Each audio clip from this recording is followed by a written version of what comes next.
We started putting together what you're going to say.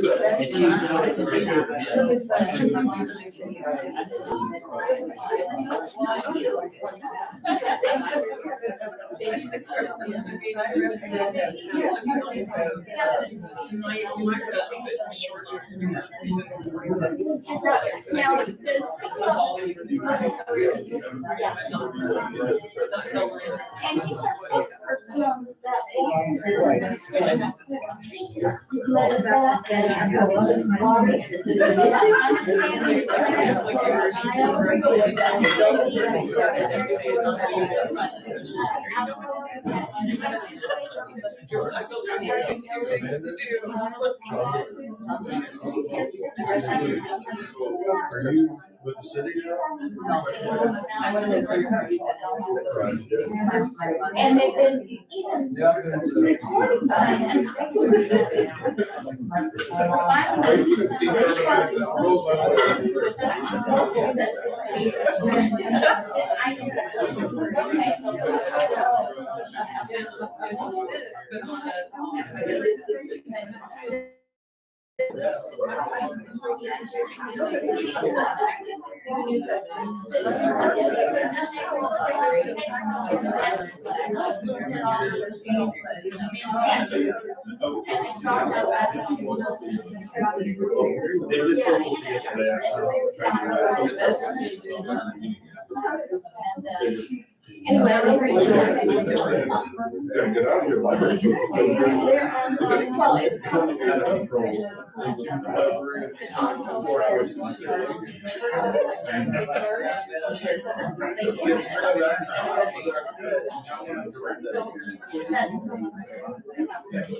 And then they were looking for somebody I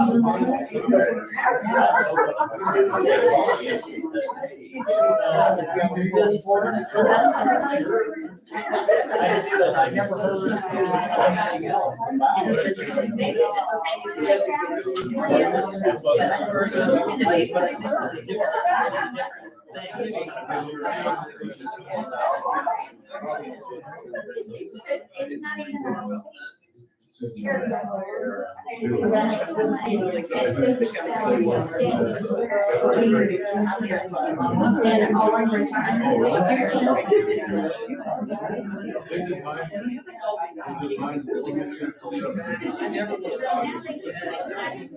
anything else Just so that you can hear us.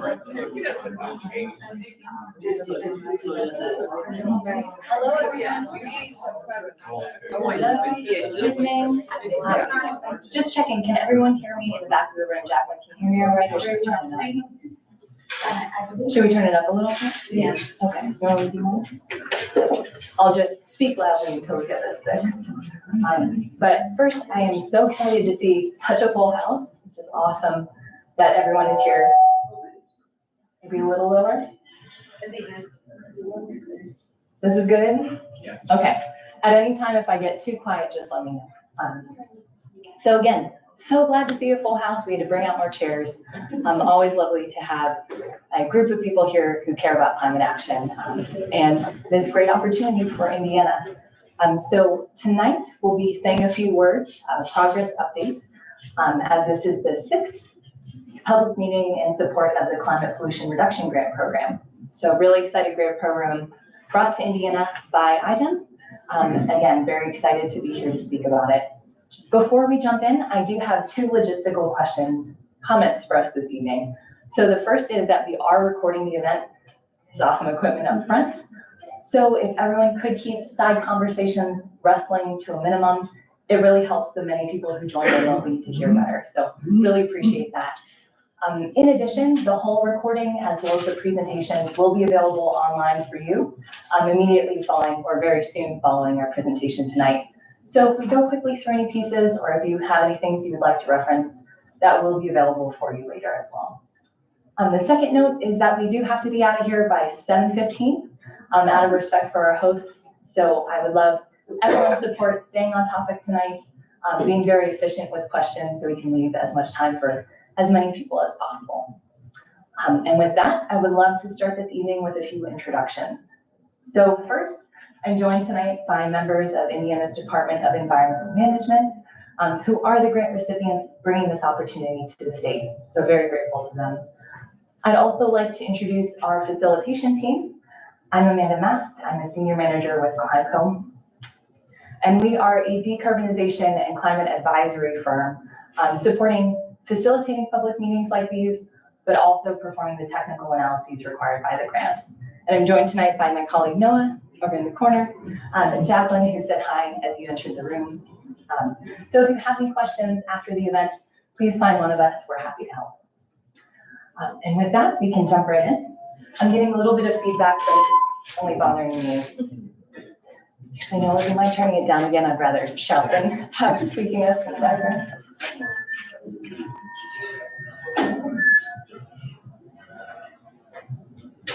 Yeah, I think that's better. Is that better for everyone? It's better for me at least. Okay. Again, shout if it's not loud enough. So our goals for today, and I'm blocking the screen. Hold on 1 second. I'm just going to adjust our configuration to avoid squeakiness. Still in maneuver. Okay. Goals for today. Short presentation first, and then a rapid period for question and answer at the end. The goals for the presentation are really to pick up where the previous public meetings left off. So if you're just jumping into the planning process now, highly recommend going on IDEM's website where you can find previously recorded meetings, summaries, detail on the program to date and timelines. It's all there for you, and it's a great way to catch up on the program. After a quick recap of the grant, I'm going to go into the measures selected for the priority climate action plan through the stakeholder engagement this past fall. I'm going to outline some initial results of the technical analyses we've been working on. And then I'm very excited to run through an outline of the priority climate action plan as it currently stands. So that's what we will hope to accomplish very, very quickly. And again, all the information and more will be posted online. Dive into more detail at a later date as well. So for that quick grant overview, for those people who aren't immersed in CPRG 24/7 as we are, this grant was launched by the Environmental Protection Agency really to combat climate pollution across the country. This grant program has 2 major phases. The first phase is the planning grant. This is what was awarded to IDEM this past year.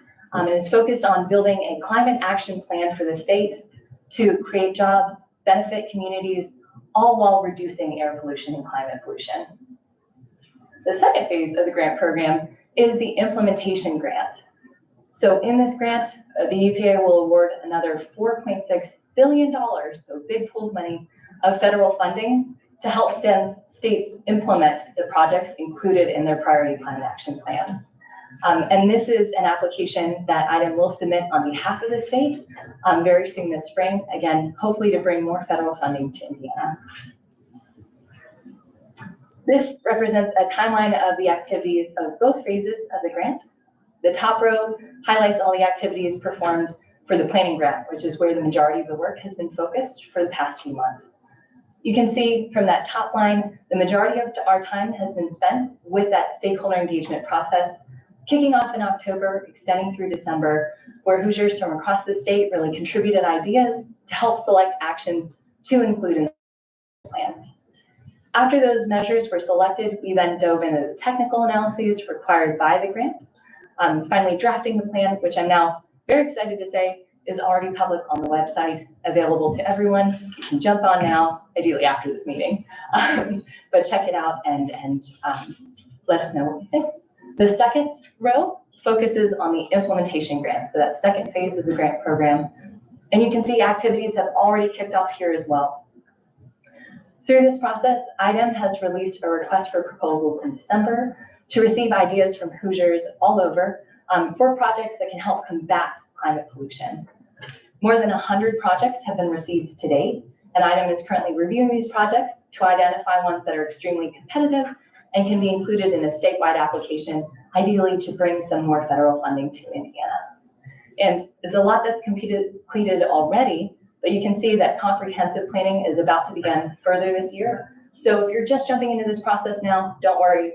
We can build upon this plan further with more engagement, more action, and more input from you all. So over the next few slides, I'm going to get to dive in a little deeper onto the actions outlined in that timeline. So the first major step taken was identifying measures that can help address climate pollution in Indiana. And this was done through a three-step process. The first step was a screening of national best practices, looking at what other areas are employing at the community, company, and state level to address climate pollution. After these national best practices were identified, we then went through a stakeholder input process, asking what additional measures would they like to see, what measures could best benefit them, gathering input through public meetings, through multiple surveys, interviews, and email submissions as well. The last step in the process included looking for alignment with local municipal climate action plans, because even though this is the first state level climate action planning effort, many municipalities have been working on climate planning for a long time, gathering the feedback of local residents and incorporating them into climate planning. So these priorities were also included. Through this process, more than 1,500 Hoosiers participated, even though it was an accelerated timeline. In this process, input from low-income and disadvantaged communities was a priority. So we were very excited to see that more than 20% of the respondents in the survey alone came from low-income and disadvantaged areas. We were also really appreciative of those community residents who stepped up either during public meetings or in interviews afterwards to provide their opinions and share what benefits could really impact their communities. So hope that's something that can continue into the future to really add value to this program. On the screen, it's a little small, but it will be available afterwards. You can see one of the core questions asked in the survey, essentially asking respondents to select which measures could best benefit them, their organizations, their communities. Rising to the top were access to renewable energy, number one.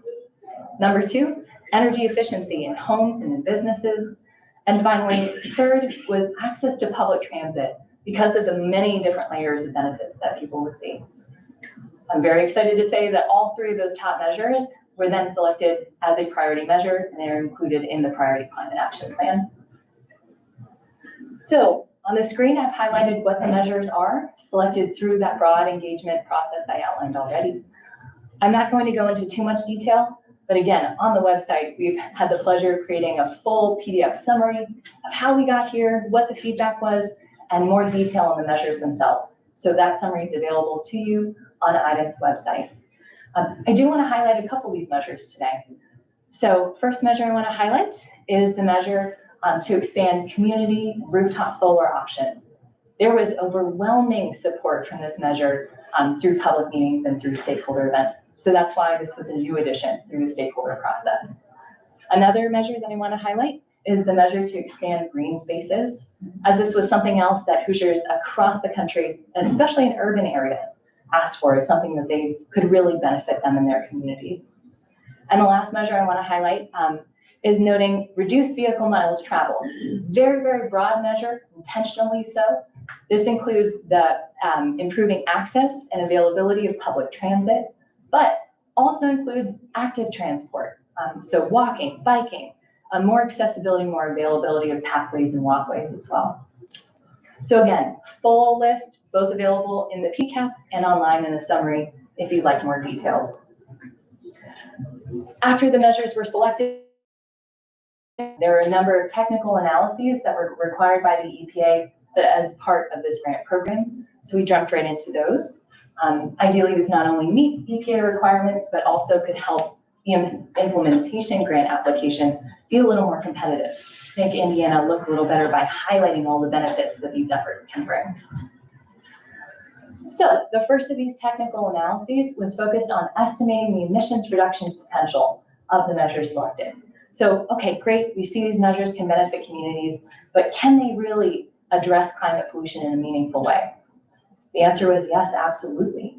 So we estimated that through measures to reduce vehicle miles traveled, we could reduce and avoid 2.7 million metric tons of emissions on an annual basis, just in Indiana. Even more impactful, we estimate that more than 15 million metric tons of emissions could be avoided through renewable energy efforts. So again, these represent significant ways to draw down Indiana's footprint and combat climate change, which really poses a risk to residents across the state, across the country. But in addition to emissions reductions, which are extremely important and can benefit everyone, we also looked into a benefits analysis based on what communities said were most important to them. So this analysis included a review of local and national studies to see what kind of benefits were associated with measures like these when implemented elsewhere. The measures we looked into most included significant job creation, especially when these measures are paired with workforce training and other efforts. Second is potential improvements to public health by improving local air quality in meaningful ways. And then last is reduction in utility costs and energy costs are something we see from a number of these measures, which can make a real difference for those communities and residents who spend a disproportionate amount of their income on energy, something increasingly important in the future as we see our climate change. So I went through a lot of this at a high level. Even more detail is available online in the draft Priority Climate Action Plan. So if you want to dig in more, it's all available to you. At the same time, it is a large report. So I wanted to take a moment today to run through it at a high level so you know what's available and can find the spots that are most of interest. So the first chapter is focused on really setting the context. It outlines Indiana's emissions footprint currently, essentially what we're trying to draw down. It also identifies low-income and disadvantaged communities across the state who could most benefit from these measures if implemented. The next chapter is focused on how the measures were selected through those three actions I already identified: the national best practices, the stakeholder review and input, and finally the alignment with local climate action plans. And then finally, the last chapter, the majority of the report, is focused on details regarding each of those measures, including their current status, for example, the status of renewables across the state, also outlining their emissions reduction potential and the benefits we could see if they get implemented. So again, a very comprehensive report available already online for you. But those previous slides all cover the first phase of the grant program, that planning grant phase. And again, there is that second phase of the program, the implementation grant, which has already begun. We've already begun work on that as well. For the implementation grant, again, it's focused on applying for additional EPA funding, ideally to help gain funds to implement the actions that are included in the Priority Climate Action Plan. IDEM has already released that request for proposals in December and received more than 100 proposals from Hoosiers across the state for really cool activities, including energy efficiency, solar and other renewables, industrial electrification, and public transit. So very exciting to see. On the slide, and again, it will be posted online if you want to read it in detail. Would love for you to do so. These highlight just some of the projects that could benefit Southwest Indiana. So these were submitted by local nonprofits, municipality, and one from the school system in particular, which was lovely to see. And can bring a number of benefits to this area. So fingers crossed, some will be included in the application, and hopefully more funding will come, more good things to come. So looking forward to next steps. The draft priority climate action plan, again, is already online and will be finalized in the next few weeks to be submitted back to the EPA by its deadline of March 1st. Next, we'll be focusing on finalizing that implementation grant application due very soon after in April. So it's a very busy spring for all of us. Again, after both aspects are submitted, we'll then take a quick breath and then kick off that comprehensive planning effort. So again, there's more opportunity to build upon climate action in Indiana, more opportunity for input. And so I really hope that everyone can stay engaged. We really appreciate everyone's input to make this possible. So much more to come. Different ways to stay engaged. Again, I've mentioned IDEM's website over and over again as it's our information hub, and wanted to include a couple of screenshots for you just so you can see where you can find the information you might be interested in. So this website, it's also, if you go to the front where the sign-in desk is, you can see the link there of how to locate it. But you Google IDEM CPRG, it'll pop right up. It includes the timelines for key actions, includes every recording from public meetings to date and the slides, so you have those available. It also includes different resources, such as an opportunity to add your email and get added to the listserv, so that whenever there's an update to the website, a new meeting is posted, the PCAP is posted and finalized, you'll get an email notification right to you, so you don't have to be monitoring the website very easily or very often. So again, many resources all available to enhance transparency of this process. And then in addition to that information hub, there is an email address and phone number specifically for this program. So please feel free to reach out if you have questions on how to participate and engage effectively. And then very excited to see that we're ahead of deadline with posting the PCAP draft. It's already available online for you. Great. So as promised, kept my remarks really quick. And now I'd like to invite my colleague Jacqueline up, who will help facilitate and share some guidelines for our Q&A session. Hello, everyone. Can you hear me? Okay, perfect. So just to kind of share some ground rules for the Q&A session. Today, we're only going to be addressing and taking comments and questions in regards to this program and topics related. Also, we have a limited time here, so we want to be out by 7:15 and have everything wrapped up. So I am going to ask to about 3 minutes. And then also, if you do have any additional questions, we will have forms and other avenues for you to submit those, so we can, of course, still address them, but make sure that we stay on topic for this important topic today. And then last but not least, as far as the 3 minutes, I will raise my hand at 30 seconds just to let you know we're getting closer to that 30 minutes. And then if you do have any questions, please raise your hand and I'll come over to you and bring the microphone. And then finally, also when you do take the mic, please introduce your name, your first and last name, and your zip code and any affiliation that you may have, okay? All right. Who is going to be our first presenter or question?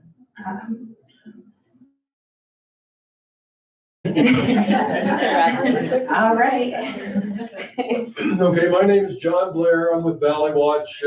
Our purpose is to protect the public health and environment of the Lower Ohio Valley. And I guess, I'm all for what you're doing, but we have a bill in front of the legislature that is trying to extend the life of all the coal plants that are in our area. It's sponsored by Cindy Ledbetter in the House.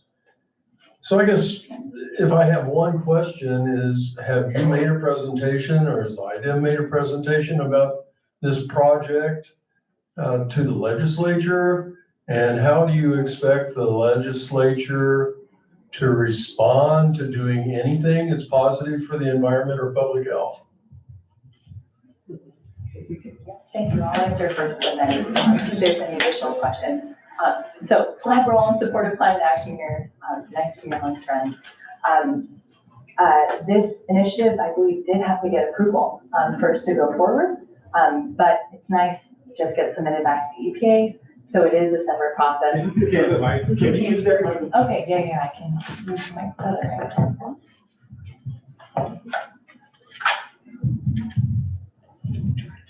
So short answer is, it is a separate process.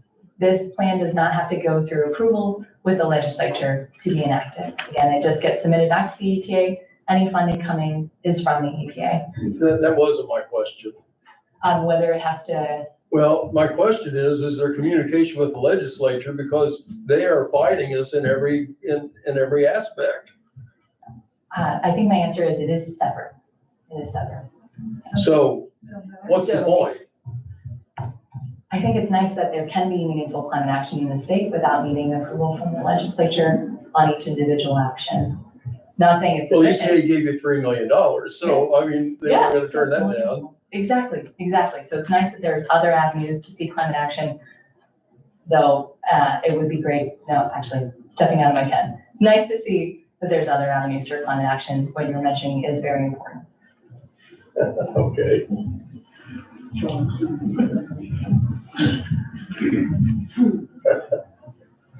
Okay, I'll try to jump in. Oh, sure. John Blair is always a hard one to follow. But I think my question might link with his. I don't even know where to start. Senate Bill 309 a few years ago. The legislature clearly removed incentives for distributed energy generation. And yet, that's what we're trying to do here. That was part of your presentation, which it should be, that we're promoting that. And yet, at the same time, the state of Indiana is disincentivizing the idea of distributed energy generation. How does that work? How does that happen? I need to use that microphone. Sorry.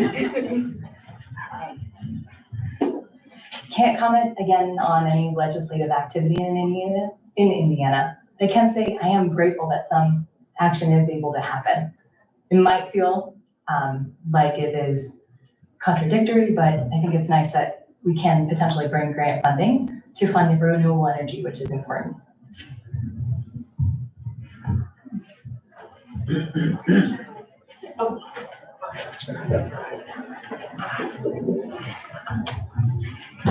I don't need one of these, but I guess I'll use it. I concur with the two gentlemen spoke earlier, but I'll go ahead and ask this question. Is this project coordinated with the climate action plans that exist throughout the city of Evansville? Well, throughout the state of Indiana, Evansville has a climate action plan that was signed by the mayor a couple of years ago, former mayor. Do you coordinate this effort at all with that? The existing climate action plans that were instituted by the Indiana University Institute of Resiliency. And then two, I think Channel 44 advertised this meeting along with Gary, Indiana. And I'm particularly interested in how your Justice 40 to J40 in terms of disadvantaged communities, how those efforts are being addressed in this in terms of under-resourced and overburdened communities, and how is that defined in this project?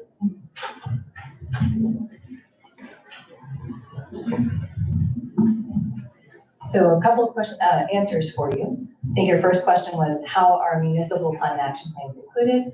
So that was step 3 of the process for identifying measures, was looking at local and municipal climate action plans, including the Evansville Climate Action Plan, which was wonderful. And again, represented in a significant stakeholder engagement process. And so those priorities were incorporated into this plan. So yes, short answer. About low-income and disadvantaged communities, alignment with Justice 40. So yes, this grant program overall is aligned with the Justice 40 initiative, which focuses on bringing at least 40% of certain federal investments to really important communities. One of your questions was, how are these communities identified? Great question. There are particular federally aligned tools. One is called the Climate and Economic Justice Screening Tool, CEJST. That one was used in particular for this program in alignment with Justice 40. So to identify census tracts that meet a number of different socio and environmental criteria, such as local pollution, income levels, education, think even linguistic isolation. So there's many ways, many factors incorporated, and that was the tool used in particular. Then next question was, how are these communities engaged and how are they prioritized? So I think in two important ways. First, feedback from any representatives identifying themselves as coming from these communities was prioritized in the selection of measures. So, and also climate action plans from areas representing low-income and disadvantaged communities. So Gary, Indiana in particular, was prioritized in how measures were selected. Then the second way is when the projects are considered for inclusion in the implementation grant. If they brought benefits to specified low-income and disadvantaged communities, those were considered as far more competitive for the program. So two different ways that these communities have been prioritized. Though it's an ongoing process, we'd love to see these communities are working to ensure these communities continue to be prioritized in the comprehensive planning process. So if I can piggyback to one additional question. Is there any way, keep me on time, keep me on time, I won't go on time. Yeah, we have about like 30 seconds. 30 seconds, you got it. So, is there any way the climate action plan can benefit from this overarching program here? Is there any way that Evansville's climate action plan, and if so, how and what would that look like? Sure, so when projects are submitted for including in the implementation grant application, a number were submitted by municipalities. If there are programs that were submitted by Evansville, I may have been, I don't know off the top of my head, then those could be funded through this broader program. So again, benefits, IDEM is helping organize on behalf of the state, but the organizations who will benefit from any implementation grant are spread throughout the state, including municipalities. Thank you. Absolutely.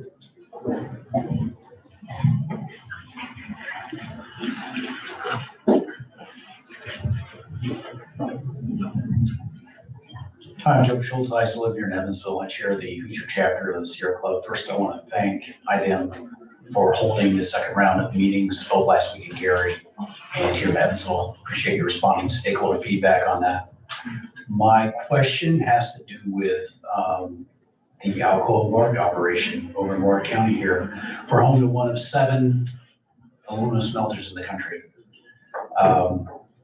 And my question has to do with this program, which, as you mentioned earlier, implementation grants can tie together funds from other funding streams. And I'm wondering if you would consider reaching out to Warwick County and to Alcoa to see if an implementation grant could help them repower that facility with clean electricity. Right now it runs on coal-fired electricity, and as Alcoa pursues its own climate goals, it will need to decarbonize that facility. So that's my question. I also have a letter from the Hoosier chapter formally asking you to look into that.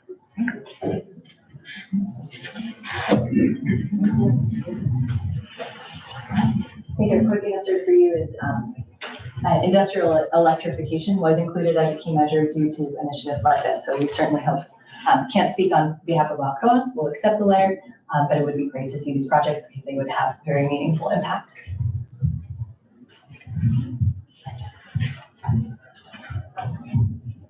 Okay, perfect.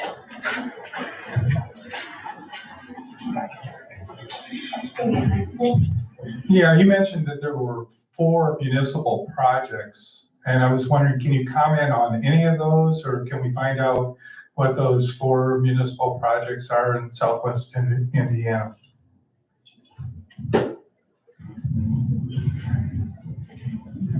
I cannot comment on them this evening. I think one of the ways would be asking your friends or reaching out to your local municipality to see what they submitted.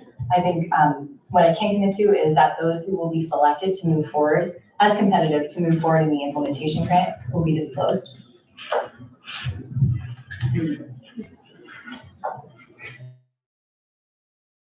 Super loud. I don't even know because it'll be feedback everywhere. So I'm Stacy Milheiser with Lockmuller Group. I actually have a question about the rooftop solar initiative, which is something that you highlighted, and I think that's fantastic. I know that the state of Wisconsin, for instance, has within that state an organization that really pushes that and is looking at the funding, federal funding that's coming to push that initiative and that effort to increase not just awareness, but design, implementation, installation, implementation of the rooftop solar throughout the state. And I haven't had a chance, and now I'm going to learn it. Does Indiana have that? Does Indiana have a specific part of the organization who is looking to start to push that initiative for rooftop solar? Do you know offhand? I do not know. I don't either, and I feel like a jerk for not knowing it, and I'm so sorry.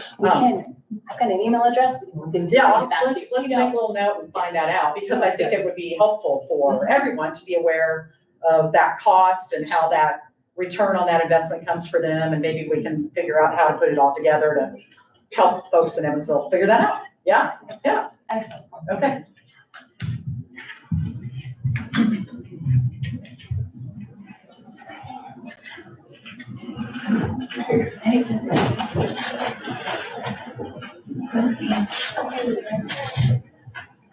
My name is Christopher Nord, and I'm representing Solar United Neighbors, so we'll talk later. I had a few questions just on a little bit on the timelines and how hard and fast that those are. Because I know a lot of groups have been working very hard to get these grants submitted. Is there any leeway in there? So that's question number one, especially if it's a really good project, but it just needs a little bit more polish. And before it goes to the EPA, is there any leeway? And second, this kind of ties into the first two questions, is currently there's no enabling legislation for community solar in Indiana. In fact, the bill that was submitted this year, 1193, didn't even get a hearing. Do you feel that that's going to weaken our grant application if the EPA looking at our grants sees that the legislature is not supportive of our goals?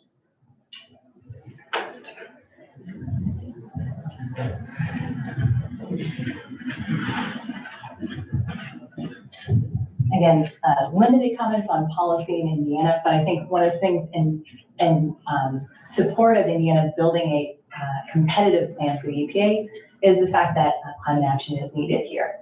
So again, top 10 emitter across all states. It's definitely something that the EPA is looking at. And again, if there's other ways to identify action and move it forward, such as supportive implementing partners, that is something that will be majorly considered. So again, some advantage to having a need for action here. Previous question. Timing, okay, agreed. Very, very rapid timeline. I think a number of states, including ourselves, would benefit from multiple years developing a PCAP, developing an implementation grant. From what we've heard from the EPA, the implementation grant deadlines, planning grant timelines are not flexible. I think there's reasons for them. At the same time, while the initial deadline for implementation grant proposals has passed, if there's an awesome proposal, especially one impacting low-income and disadvantaged communities in Indiana, that can be brought by that final deadline of February 15th, would really appreciate it. I think that's definitely something that will be considered. If it's, just reach out if there's any other ways or any other concerns. Again, you have the email address right here.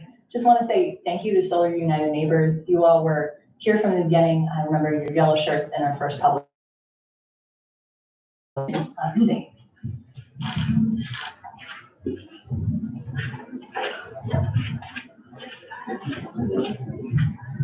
I'm Joanne, excuse me, Alexandrovich, and my question is about the plan. I know we've been talking about emissions reductions, but is there anything in there on climate resilience?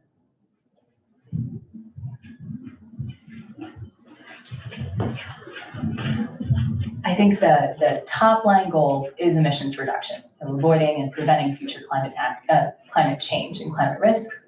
At the same time, if projects come that have co-benefits of building resilience, enhancing green spaces is one of the great aspects, one of the great measures here that can do so through lowering costs for renewables, lowering the urban heat effect, island effect. That is definitely something that can add to the plan. So top line does have to reduce emissions. If it builds resilience, even better. Well, to follow up, so the plan is really specifically focused to the EPA grant requirements? Absolutely, yes, yes.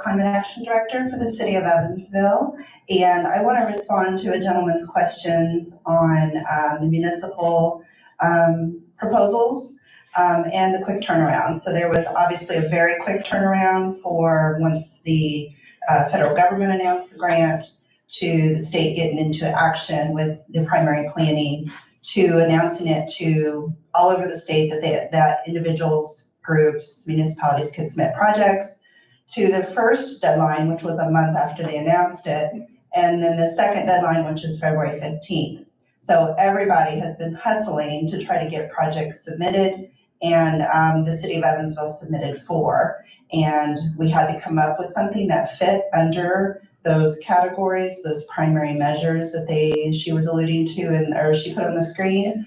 And we had to work fast. So we proposed to install solar on public buildings, convert public transit and public fleets to electric vehicles, start a municipal composting program for the whole county, and I forgot the other one, water pump water heaters for low to moderate income residential homeowners. So we did put in those projects. And we're still working on getting all the final little details together. A lot of you in this room have been helping with that. So I just wanted to elaborate on that. And James, to your question, yes, we've been working on taking what's in the climate plan for Evansville and using that as our guide, as well as the guidelines for this grant and matching what we can. And they are working with municipalities to do that. And everything that we put in my opinion, has to meet environmental justice goals. And we use the maps that are provided for environmental justice, energy burdened, underserved neighborhoods. And I can speak for the city, we're working on every avenue we can to get money into this area. And we are working outside of the city with other municipalities, even in the neighboring counties. I just wish that more towns and smaller cities had people dedicated with a lens to watch for this stuff, like Evansville. A lot of municipalities do not. So I know all of our neighboring municipalities, most of them don't, would you say, Stacy? So we're looking out for everybody, and that's the best we can do. My question is, there are many tiers in the CPRG grant.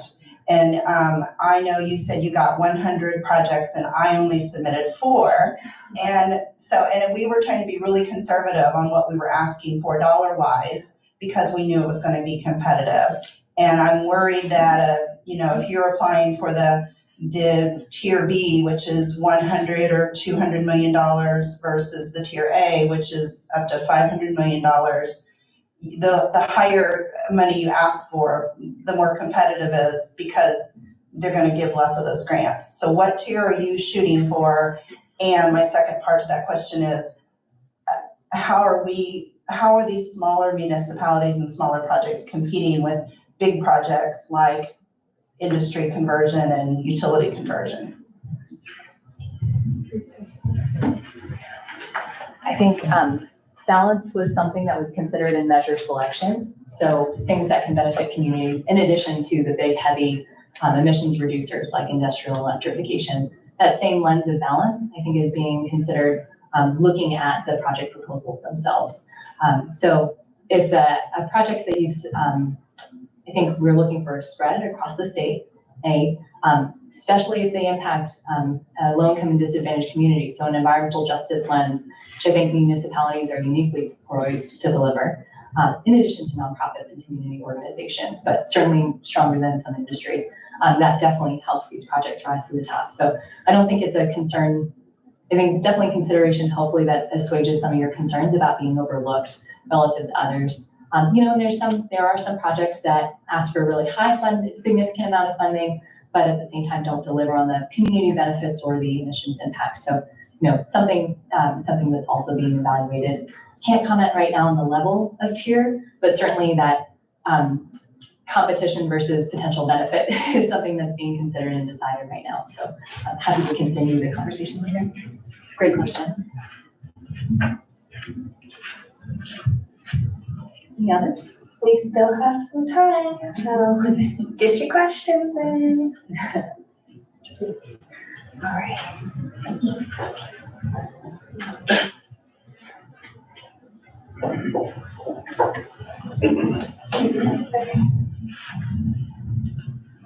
So when the entity makes their submittal to you for the grant, do they have to provide what CO2 reduction they'll see per dollar spent, or how do you use that in your evaluation process?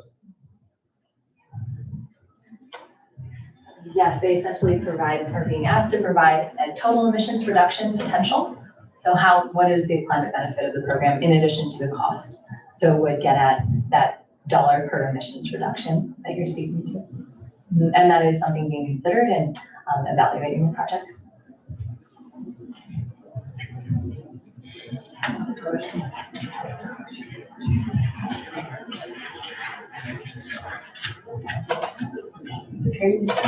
Yeah. Hi, Susie Wilder. Question and answer thing. So how are you going to keep us updated about what the projects actually are? And once that money's allocated, if somebody in the legislature doesn't like it, is that money there now and it's done deal? Or could it be wiped out by pressure? So your question was, how is the money being allocated first? No, or how are you gonna keep everybody posted on what the projects are? Yeah. And if somebody gets in their mind they don't like the project, once the money allocated, is it too late? Or could we still be faced with political pressure not to do some of these things? So in terms of transparency, the application, I believe, will be public, so everyone will know what projects are included. There will be regular updates to the website as well, so please sign up for that email listserv. Again, letting people know what was included, and then if an award would be by the EPA, there will be a posting as well. So just regular cadence of here's who's included, here, you know, fingers crossed that somebody comes or gets awarded to Indiana, knowing who it's going to or what projects it's going to. Again, to assuage some concerns, this grant funding is coming from the US EPA. Once that's allocated, it's allocated by the EPA to Indiana. So another, again, a really great avenue for climate action here. So, yeah, I won't do that. Okay. So, I'm really glad to see we got climate action director here, that was speaking out. Evansville has always had, been a non-attainment in terms of air quality. I don't know if that's still stands true, John, you probably can answer that question. I don't know if that's something that's considered in this application process. But also, I'm curious, you know, with the way they advertise the Channel 44, that they mentioned Gary and Evansville. So were the focus on these two cities, or you guys been holding these meetings all over the state? And are you limiting the number of folks who will potentially receive the funds, or is that going to be based on, you know, how your criteria for judging that? Because again, it was advertised in Gary and Evansville, and I apologize, I didn't do my due diligence. I just heard about it just recently, but I was hoping we were just only two in the running, you know? So anyway, yeah, this one feel the people are working very hard, very diligently, and so I would hope that we're getting great weight in all those evaluations. Yep, so great news for the rest of the state, a little tough for those two towns. This is a statewide program, so we do want to consider applications and projects from Hoosiers across Indiana. I think the notes you're focusing on is the locations of public meetings. We try to spread them out throughout the state, but again, haven't been able to visit everywhere and really hope that stakeholders are able to join online if they're located somewhere else. So that might have been the two locations you're received a notice about. But yes, statewide initiatives considering projects from across the state. Your question, a second question was how are projects being evaluated and what are the criteria? So climate pollution reduction potential, just top. Impact and benefits to low-income and disadvantaged communities. So your question, one of your questions was, how are certain areas being prioritized? I think the main prioritization is of those low-income and disadvantaged communities, whether they're by some cities or others. It's a pretty broad geographic spread for Indiana. And then I think your last question was about air pollution. Yeah, non-attainment. Non-attainment. So this is separate from permitting and separate from other activities in Indiana. Very much just this grant program from the EPA. I think one of the benefits is if we say there is any other co-pollutant reductions, would be nice to see. We speak to those benefits in the Priority Climate Action Plan and also in the implementation grant. So I think it's an added bonus, but the main focus is on climate pollution and greenhouse gases in particular. Did I cover all your questions? Okay, thank you.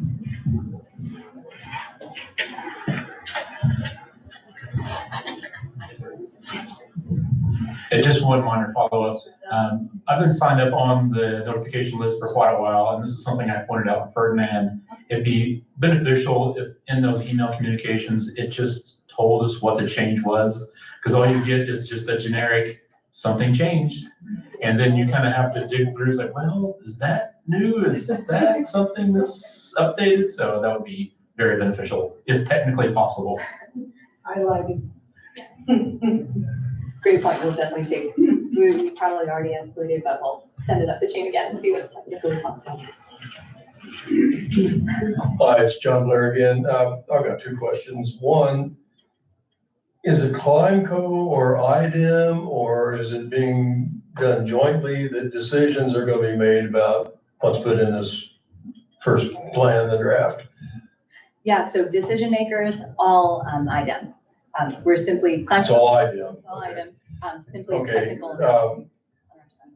if pollution reduction is one of your main goals, and you stated that several times, I made a suggestion in Ferdinand that IDEM should immediately require offsets for all new Title V permits on carbon dioxide, methane, whatever greenhouse gases out there.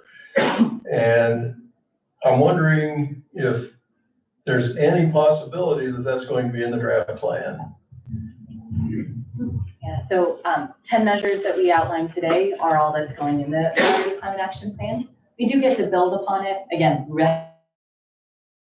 because we have about 10 measures for this plan. We can build upon this plan with in the more comprehensive planning effort, much more time, much more space.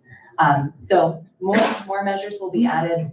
I should acknowledge though, this initiative, as we said before, separate from regulatory effort, separate from permitting, voluntary actions that people will be willing to participate on for the benefits. So again, I think there might be not an alignment there, but fair question.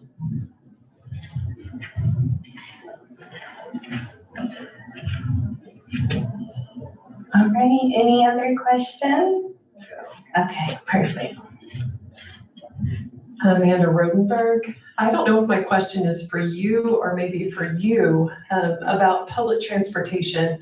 Are we going to focus only on electric vehicles, or are we actually going to broaden what the public transportation is now?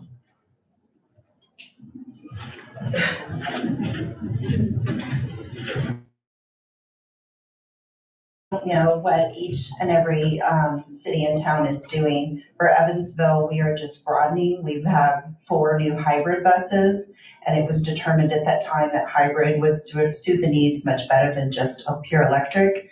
And so that is the way that department is going. While I can cheerlead and coordinate and challenge, the city departments to do things certain ways. It's still their decision, their fleet managers, and their department heads' decision on how they proceed. So the Met system in Evansville, I'm just starting to make inroads there.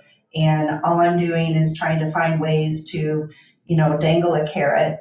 And then we will open, once I have a carrot to dangle, then we open the conversation to see what works for both climate and their needs. Does that answer your question? Yeah, because we want reduction of cars. I feel like that's more important than electric buses. Yes, I think it takes everything, and we're also working on, we just submitted a Connected Neighborhoods grant. The city engineer's office just did that. And so they're working on connecting both sides of the city across the Lloyd Expressway with more pedestrian style ways of getting around. So yeah, we're looking at the broad spectrum. Let's say additionally as well, outside of what we're doing with the city, the Evansville Metropolitan Planning Organization releases updated transportation plans every 5 years, and then they have longer term visions for the city. And they have a lot of updates about increasing public transit and complete streets and alternative modes of transportation as well too. So the Evansville Metropolitan Planning Organization is involved with that, and they partner with METS a lot through their work as well too. You want to introduce yourself? Yes, hi, I'm Nicole Chandler. I'm working with Lauren Norville. I'm the climate and compliance specialist for the city, just newly hired, so happy to be here. Everyone's had really great questions and input.